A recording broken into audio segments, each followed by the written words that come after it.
सके। तो अप्लाई करने के लिए सबसे पहले आपको आना होगा इस पोर्टल पर और इस पोर्टल से ही आप इसमें ऑनलाइन आवेदन करेंगे।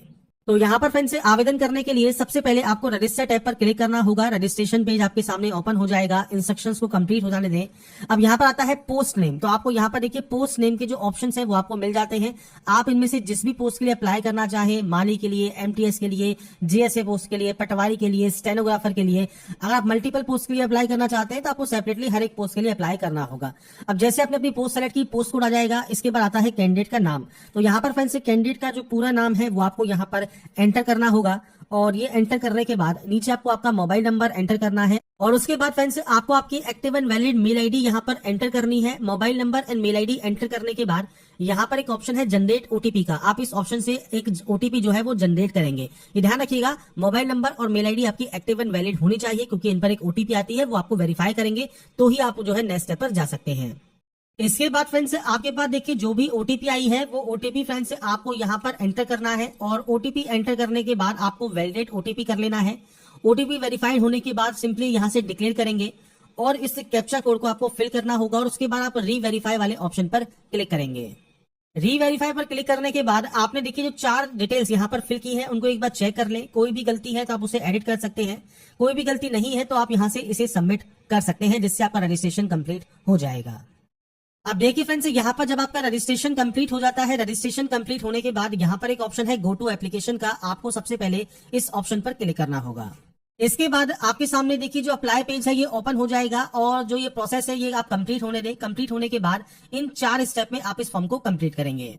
तो सबसे पहले यहाँ पर एक ऑप्शन है जेंडर का, जेंडर सेलेक्ट कर लीजिएगा। इसके बाद है डेट ऑफ बर्थ का, तो आपका जो भी डेट ऑफ बर्थ है, डेट, मंथ एंड ईयर वो आपको देना है।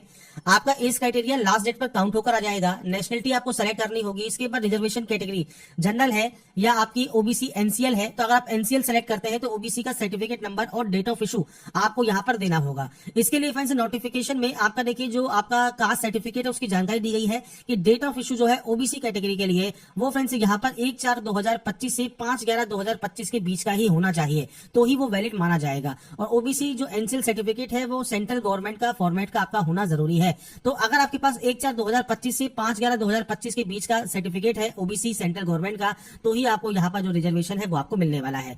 अगर आप बिलोंग करते हैं एससी या एसटी कैंडिडेट से तो आपके पास जो सर्टिफिकेट है वो 5/11/2025 के पहले का होना चाहिए। और इसके बाद फ्रेंड्स ईडब्ल्यूएस कैंडिडेट के लिए भी 1/4/2025 के बाद का ईडब्ल्यूएस सर्टिफिकेट आपके पास होना चाहिए तो ही वो एप्लीकेबल यहाँ पर माना जाएगा। तो अगर आप ओबीसी कैंडिडेट है तो आपको डेट मैंने बता दिया है। एससी या एसटी कैंडिडेट है उस कंडीशन में या ईडब्ल्यूएस कैंडिडेट है तो आपको आपका सर्टिफिकेट नंबर देना होगा। डेट ऑफ इशू आपको यहाँ पर प्रोवाइड करना होगा इस कैलेंडर के माध्यम से। इसके बाद फ्रेंड्स यहाँ पर देखिए आप अरेस्ट वगैरह हुए हैं नहीं हुए हैं, कोई क्रिमिनल केस वगैरह आपके है या नहीं है, आप सिंपली यहाँ पर यस या नो करेंगे। यहाँ पर आपको आपका फादर नेम देना है, मदर नेम देना है, मैरिटल स्टेटस सेलेक्ट करना है, आप मैरिड हैं अनमैरिड हैं। इसके अलावा आपका रिलीजन आपको यहाँ पर सेलेक्ट करना होगा। तो ये बेसिक पर्सनल जानकारी है जो कि आप यहाँ पर फिल करेंगे।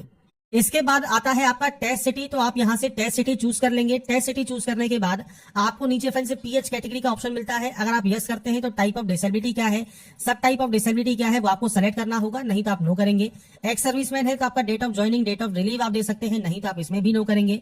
आपने 3 साल की कंटिन्यूस सर्विस की है सेंट्रल गवर्नमेंट में या डीडीए में तो आप यस कर सकते हैं और अपनी जानकारी प्रोवाइड कर सकते हैं, नहीं तो आप इसमें भी नो करेंगे। इसके बाद है बैंक डिटेल्स। तो आपको यहाँ पर अकाउंट होल्डर नेम देना है, बैंक का नाम देना है, ब्रांच का नाम देना है, बैंक अकाउंट नंबर देना है और आईएफएससी कोड देना है। अब ये सारी जानकारी जो है वो आपकी बैंक की पासबुक आपको देखना ही है। बैंक की पासबुक के फर्स्ट पेज पर आपको ये 5 डिटेल्स मिल जाएंगी। तो उसके बाद आप यहां से सेव एंड नेक्स्ट कर पाएंगे।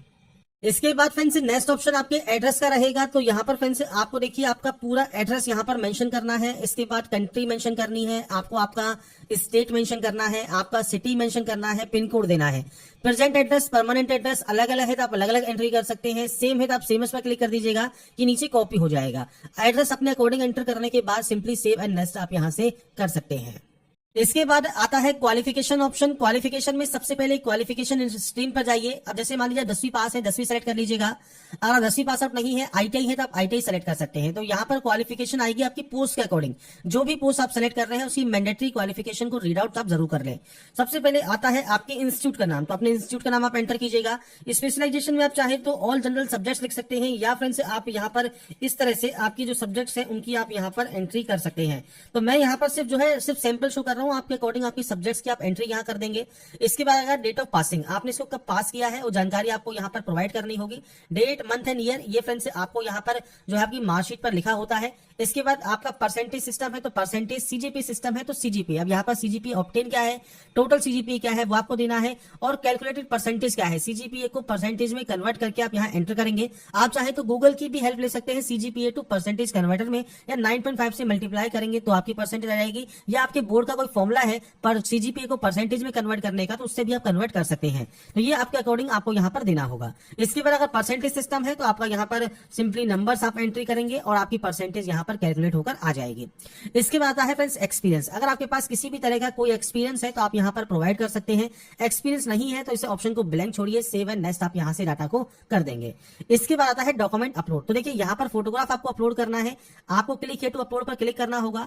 व्हाइट बैकग्राउंड होना चाहिए फोटोग्राफ का, और फ्रेंड्स लेटेस्ट फोटो आपको यहाँ पर अपलोड करना होगा। इसके अलावा अगर बात करें सिग्नेचर की, तो सिग्नेचर आपको अपलोड करना है 80 से 150 केबी में, और फोटोग्राफ का साइज यहाँ पर देखिए दिया गया है 100 से 200 केबी के बीच में। इसके बाद है एसेंशियल क्वालिफिकेशन। तो जो भी आपकी एसेंशियल क्वालिफिकेशन है, चाहे वो 10वीं है, आईटीआई है, डिग्री है, डिप्लोमा है, जो भी उस पोस्ट के लिए मैंडेटरी है वो आपको यहाँ पर अपलोड करना होगा। जेपीजी या पीडीएफ फॉर्मेट में अपलोड कर सकते हैं। एक्सपीरियंस है तो एक्सपीरियंस सर्टिफिकेट अपलोड कर सकते हैं। कास्ट सर्टिफिकेट है वो आपको यहाँ पर अपलोड करना होगा। तो आपको सिंपली क्लिक है टू अपलोड पर क्लिक करना है, फाइल को सेलेक्ट करना है। इसके बाद फ्रेंड्स यहाँ पर देखिए आपके जब डॉक्यूमेंट्स अपलोड हो जाते हैं तो आप यहाँ से व्यू करके इसे चेक कर सकते हैं। इसके बाद लास्ट में एक ऑप्शन है अपलोड योर फोटोग्राफ। अब यहाँ पर देखिए जो फोटोग्राफ है वो स्कैन फोटो नहीं मांगी है, यहाँ पर आपसे मांगा है कैप्चर फोटो, मतलब लाइव फोटो। तो आप इस ऑप्शन पर क्लिक करेंगे। आपका जो वेब कैमरा है उसको देखिए आपको परमिशन देनी होगी, तो यूज द कैमरा आप यहाँ पर अलाउ कर देंगे, और उसके बाद आपकी फ्रेंड जो लाइव फोटो है वो आप यहाँ पर कैप्चर कर पाएंगे। तो यहाँ पर फ्रेंड्स आपको लाइव फोटो ही कैप्चर करने का ऑप्शन जो है वो मिलता है। तो यहाँ पर फ्रेंड्स लाइव फोटो कैप्चर करने के बाद नीचे आपको एप्लीकेशन फीस शो हो जाएगी, आपको पेमेंट मोड आपको यहाँ देखने को मिलेगा। इसके बाद सिंपली आपको यहाँ से डिक्लेयर करना है, मींस आई एग्री करना है। इस कैप्चा कोड को आपको फिल करना होगा, और उसके बाद आपको सिंपली यहाँ से प्रीव्यू चेक करना होगा। प्रीव्यू चेक करना बहुत जरूरी है। अगर आपको लगता है कोई गलती हो गई है तो आप बैक जाकर उस गलती को एडिट कर सकते हैं, नहीं तो आप इसे सबमिट कर देंगे। सबमिट करने के बाद आपके सामने पेमेंट गेटवे ओपन हो जाएगा। आप चाहे तो नेट बैंकिंग यूज कर सकते हैं, आप चाहे तो यूपीआई को सेलेक्ट कर सकते हैं। आपको सिंपली क्यूआर कोड वाले ऑप्शन पर क्लिक करना होगा, और उसके बाद आपके सामने देखिए जो ये क्यूआर कोड है वो आ जाएगा, और क्यूआर कोड स्कैन करके जो आपका पेमेंट है वो आप कंप्लीट कर सकते हैं, और आपकी जो प्रोसेस है वो यहाँ पर कंप्लीट हो जाएगी। तो यहाँ पर फ्रेंड्स सारी जानकारी जो है वो मैंने आपको प्रोवाइड कर दी है, कैसे आप फॉर्म को अप्लाई कर सकते हैं, क्या क्या डिटेल्स आपको फिल करनी है। आप इससे रिलेटेड जानकारी डीडे की वेबसाइट पर जाकर चेकआउट कर सकते हैं। साथ में अप्लाई करने से पहले इसका ऑफिशियल नोटिफिकेशन और